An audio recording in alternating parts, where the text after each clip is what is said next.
यार आज हम लोग स्टार्ट करेंगे एंशियंट हिस्ट्री। तो जो आज का अपना लेक्चर रहेगा उसमें हम लोग जस्ट बेसिक इंट्रो देंगे और सिलेबस बताएंगे हम लोग। एंड बाकी जो आगे आने वाले लेक्चर्स होंगे उसमें हम लोग पूरा सिलेबस कवर करेंगे अपना एंशियंट हिस्ट्री का। तो यार जो एंशियंट हिस्ट्री है वो अपने प्रीलिम्स के अंदर जीएस के अंदर आती है एंड अपने मेंस के अंदर जीएस पेपर 1 में आती है हिस्ट्री के सेक्शन के अंदर। मतलब एंशियंट हिस्ट्री जो है वो हिस्ट्री का ही पार्ट है, ऑफ कोर्स उसी का पार्ट है। अब यार जो एंशियंट हिस्ट्री और प्रीलिम्स के लिए काफ़ी इंपॉर्टेंट है बिकॉज लगभग हर ईयर 1 से लेकर 5 तक क्वेश्चंस आते हैं एंशियंट हिस्ट्री के। एंड जो अभी करंट टाइम देखा गया है उस टाइम ट्रेंड ये है कि नंबर ऑफ क्वेश्चंस जो एंशियंट हिस्ट्री के वो बढ़ रहे हैं। तो मतलब काफ़ी इंपॉर्टेंट हो जाती है हमारे लिए। तो यार पहले हम लोग देखते हैं सिलेबस क्या है एंशियंट हिस्ट्री का। तो यार प्रीलिम्स का जो अपना सिलेबस है वो दे रखा है history of India and INA मतलब इंडियन नेशनल मूवमेंट। तो हिस्ट्री ऑफ इंडिया मतलब from the earliest times means prehistory to 1860s and INM means 1860 से लेकर 1947 तक का पार्ट। अब यार क्योंकि जो प्री का सिलेबस होता है वो बस ब्रीफ में होता है, मतलब हमें पढ़ना मेंस का ही अल्टीमेटली। मेंस का सिलेबस क्या है अब, मतलब मेंस में हम हिस्ट्री का देख रहे हैं एंड हिस्ट्री के अंदर एंशियंट हिस्ट्री का आएगा ऑफ कोर्स साथ में। तो उसका आएगा मॉडर्न इंडिया। मॉडर्न इंडिया मतलब मिड 18th सेंचुरी से लेकर 1947 तक का टाइम है। फिर पोस्ट इंडिपेंडेंस इंडिया जो कि 1947 से लेकर लगभग 1970 तक का टाइम पीरियड है। World history, art and culture and ancient history. तो यार ये अपना मेंस का सिलेबस है हिस्ट्री सेक्शन का। इसी के अंदर आता है एंशियंट हिस्ट्री। ओके, तो अब हम लोग देखते हैं, कवर करते हैं हम लोग इसके, मतलब हम लोग इंट्रोडक्शन देंगे ब्रीफली ना कि भाई होती क्या है हिस्ट्री एंड क्या क्या होगा इसके अंदर। तो यार हिस्ट्री जो है ना उसमें इवेंट जो है वो उसकी मोस्ट इम्पोर्टेंस होती है। अब ये जो इवेंट हो ना, कोई भी इवेंट है, भले ही वो पास्ट का कोई इवेंट हो, भले ही वो प्रेजेंट का कोई इवेंट हो, भले ही वो फ्यूचर का कोई इवेंट हो, उसकी दो डायमेंशंस होती है। क्या होती है? Time and space. अगर हम लोग इनमें से कोई भी एक चेंज कर दें तो इवेंट चेंज हो जाता है। फॉर एग्जाम्पल हम लोग टाइम को कांस्टेंट रखते हैं अगर, एंड हम लोग स्पेस को चेंज कर देते हैं। सपोज हम लोगों ने टाइम रखा है 5000 साल पहले, एंड 5000 साल पहले इंडिया जो है उसमें अब मान लो वैदिक कल्चर चल रहा है एंड सेम उसी टाइम में इजिप्ट में कुछ और चल रहा होगा। मतलब इवेंट जो है वो विद स्पेस चेंज हो जाते हैं। एंड अब हम लोग रखते हैं, काम करते हैं, स्पेस चेंज कर देते हैं एंड हम लोग टाइम को स्पेस सेम रखते हैं एंड टाइम चेंज कर देते हैं। फॉर एग्जाम्पल दिल्ली ले लेते हैं हम लोग। दिल्ली करंट टाइम में एंड 5000 साल पहले। अब यार करंट टाइम में तो दिल्ली जो है वो अपने कैपिटल है इंडिया की, बट अगर हम लोग 5000 साल पहले देखें तो दिल्ली जो है वो इंद्रप्रस्थ था। तो मतलब क्या होता है, कोई भी इवेंट होता है उसकी दो डायमेंशंस होती है, टाइम एंड स्पेस।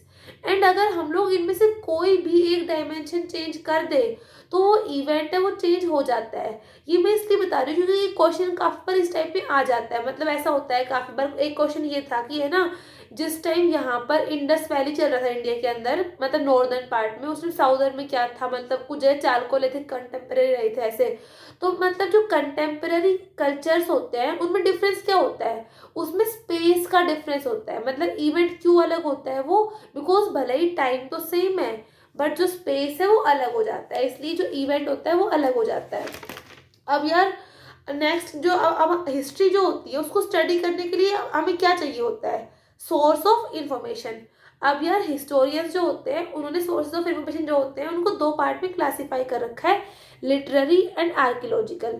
जो लिटरेरी होते हैं उसमें दो पार्ट होते हैं, indigenous accounts and foreign accounts. Indigenous accounts मतलब कि जो जिस जगह की हम लोग हिस्ट्री पढ़ रहे हैं वहाँ के नेटिव लोगों ने जो अकाउंट्स लिखे हुए हैं उस जगह के बारे में वो होते हैं indigenous accounts. For example Chanakya की अर्थशास्त्र, ठीक है, वो आगे इंडिजीनियस अकाउंट के अंदर, या फिर ऋग्वेदिक लिटरेचर मान लें हम लोग, वो आते हैं अपने इंडिजीनियस अकाउंट्स के अंदर।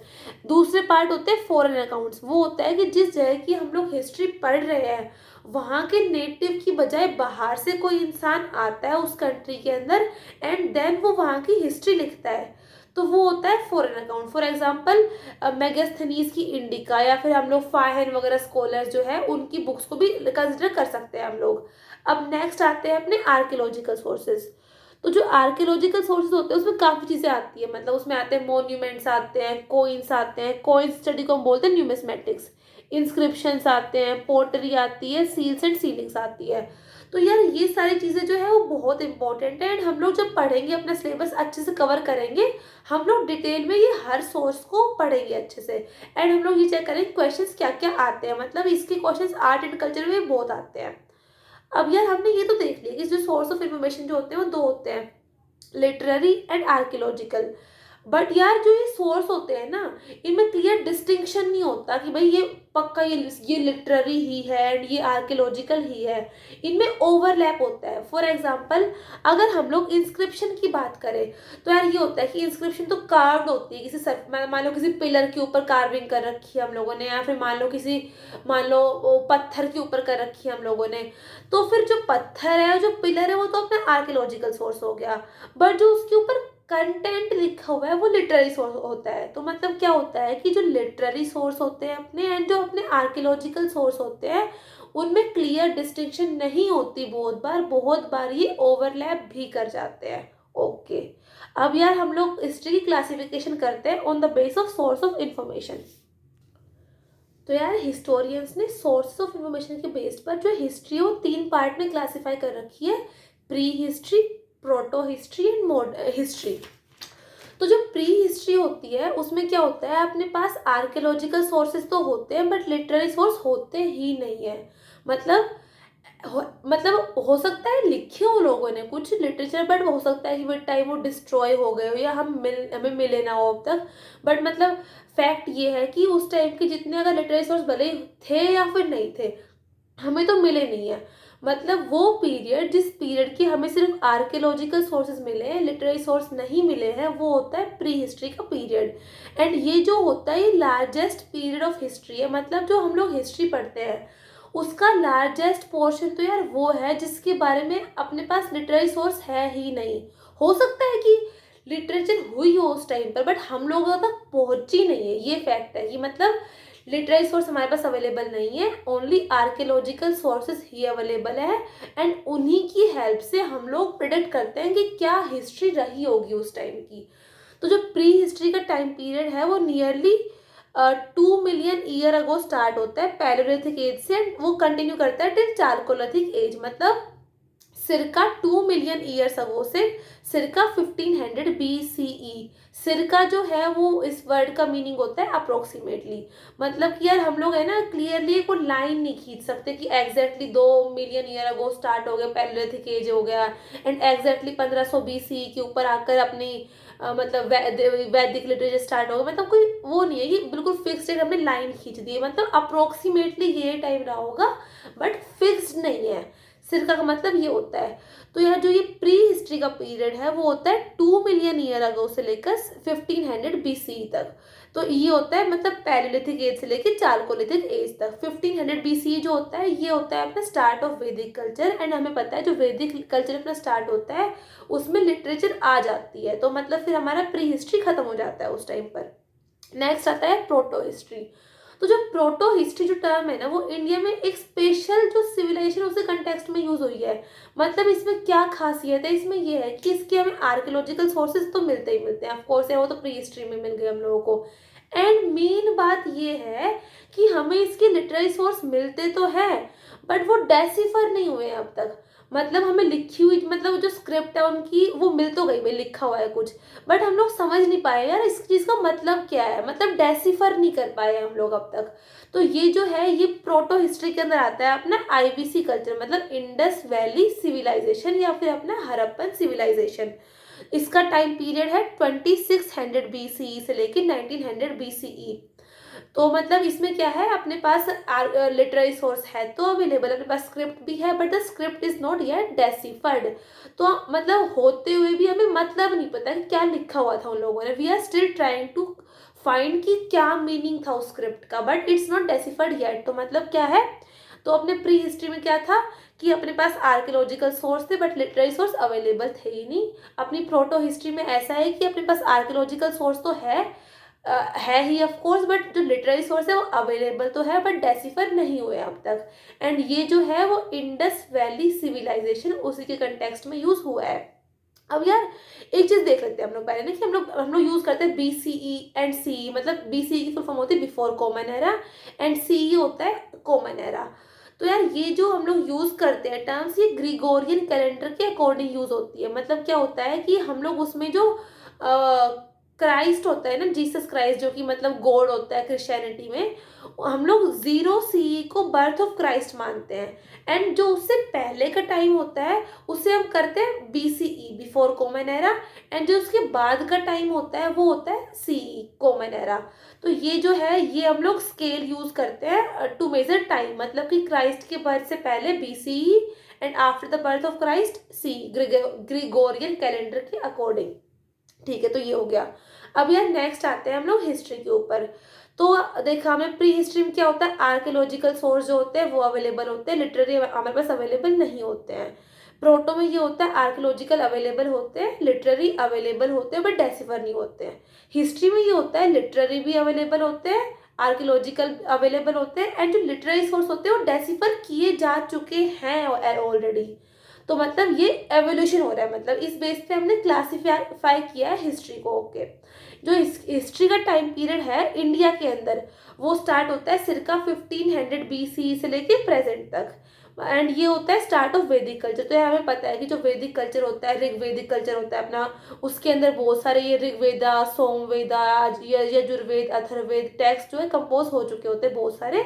एंड इनके बारे में डिटेल्स में हम लोग स्टडी करेंगे जब हम लोग अपना वैदिक पीरियड पढ़ेंगे, जो कि अपना नेक्स्ट टॉपिक होने वाला है कुछ टाइम बाद ना। अब यार तो ये तो हो गया अपना classification on the base of sources of information. तो बेसिकली क्या है कि सोर्सेज ऑफ इंफॉर्मेशन कितने होते हैं, दो। मतलब बेसिकली समरी क्या है इस चीज़ की, आपने जो सोर्स ऑफ इंफॉर्मेशन होते हैं दो होते हैं, लिटरेरी होते हैं, आर्कियोलॉजिकल होते हैं। लिटरेरी जो होते हैं वो इंडिजीनियस होते हैं, फॉरेन होते हैं। आर्कियोलॉजिकल में काफ़ी सारे आते हैं जो कि हम डिटेल में डिस्कस करेंगे बाद में। अब जो आर्कियोलॉजिकल सोर्स होते हैं उनके बेस पर, मतलब उनकी अवेलेबिलिटी के बेस पे हम लोग हिस्ट्री को 3 पार्ट में डिवाइड कर देते हैं, pre history, proto history and history. Pre history में क्या होता है, आर्कियोलॉजिकल सोर्स अवेलेबल होते हैं सिर्फ, एंड जो अपने लिटरेरी सोर्स होते हैं अवेलेबल नहीं होते हैं। ये होता है 2 मिलियन ईयर अगो से 1500 BCE तक होता है। देन आता है अपना प्रोटो हिस्ट्री। इसमें क्या होता है, आर्कियोलॉजिकल सोर्स अवेलेबल होते हैं एंड जो लिटरेरी सोर्स अवेलेबल तो होते हैं बट डेसिफर नहीं किए होते हैं। ये होता है अपना 2600 BCE से लेकर 1900 BCE तक। इसमें आता है अपना इंडस वैली सिविलाइजेशन। उसके बाद आता है हिस्ट्री। उसमें क्या होता है, अपने पास आर्कियोलॉजिकल सोर्सेज तो होते ही हैं, साथ में लिटरेरी सोर्स होते हैं जो कि डेसिफर भी हो चुके होते हैं। एंड इसका टाइम पीरियड होता है 1500 BCE से लेके प्रेजेंट तक। ये होता है स्टार्ट ऑफ वैदिक कल्चर। मतलब कि एंड सिर का वर्ड पता है अप्रोक्सीमेटली होता है CE, common era, BC, before common era. Okay, तो यार ये तो हो गया अपना classification of history on the base of sources of information, मतलब उनकी अवेलेबिलिटी के बेस पर। अब हिस्ट्री जो है DD गोस्वामी ने उसको 3 पार्ट में डिवाइड कर रखा है अपनी बुक में, ancient history, medieval history and modern history.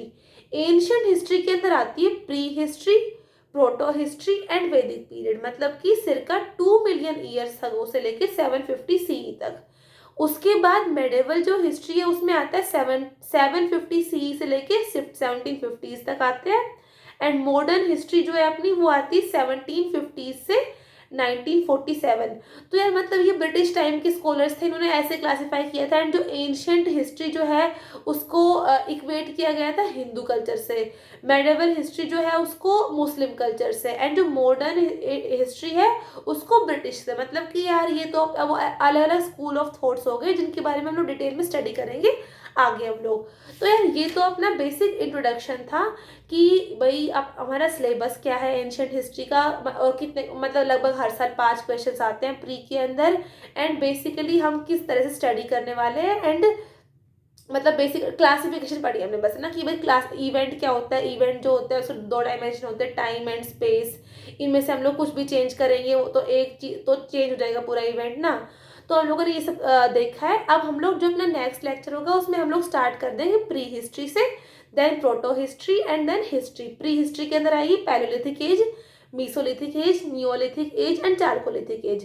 Proto history के अंदर Indus Valley culture, and then अपनी हिस्ट्री के अंदर आ जाएगा वैदिक कल्चर, महाजनपद से, वो सब कुछ हम आगे पढ़ने वाले हैं हम लोग। तो यार अपना आज का जो वीडियो है हम लोग यहीं पर एंड करते हैं, क्योंकि आज जो बेसिक इंट्रो था बस ये जो आज का लेक्चर था ना। अब मतलब इंट्रोडक्शन तो हो गया है, और क्या ही करें, मतलब तो मतलब सिंपल सी बात ये है कि यार पढ़ना ज़रूरी है अपने लिए एंशिएंट हिस्ट्री में, क्योंकि आपने चाहे कितने क्वेश्चन आए हुए, मैं पेपर निकालना है बस सिंपल सा ना। तो अपना आज तो ये बेसिक इंट्रोडक्शन था।